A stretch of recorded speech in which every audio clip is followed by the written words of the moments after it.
સુરત શહેરમાં હત્યાનો સિલસિલો યથાવત છે. તાજેતરના કિસ્સામાં હોડી બંગલા વિસ્તારમાં એક યુવકની નિર્મમ હત્યા કરવામાં આવી છે.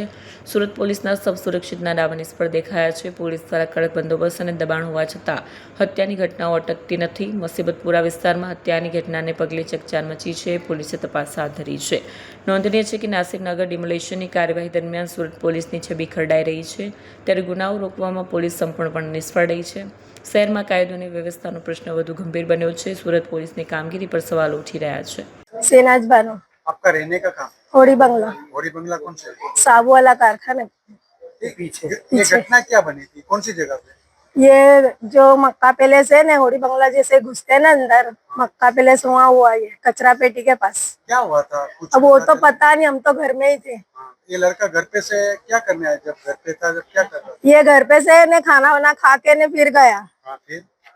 फिर उसके बाद ये ने मेरी बहन का कॉल आया कि वो चाकू लेके ने दौड़ा, तो फिर मेरी छोकरी जाके ने देख रही थी, तो इतने में मार के ने चला गया वो चाकू। 6 घाव मारा।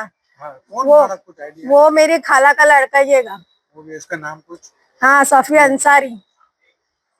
इसके बाद ये लड़के की शादी हो गई थी? नहीं हुई। ये आप किसके साथ रहता था? मेरे साथ रहता था। ये कितने सालों से क्या काम करता था? ये अभी चाके गल्ले पे जाता था, अभी 2-3 साल से बंद हुआ इसका। ये कुछ ना अभी पार्सल का करता है। अभी कुछ आगे कुछ इनके साथ कुछ झगड़ा हुआ था? नहीं, वो तो मेरे नहीं, वो तब मेरे को नहीं पता है। आप क्या चाहते हो, इंसाफ किस तरह का? इंसाफ चाहिए हमारे को। कैसा इंसाफ चाहिए? उसको पकड़ के लाओ, उसको भी करो ऐसा। मेरा एक ही छोकरा था, चला गया।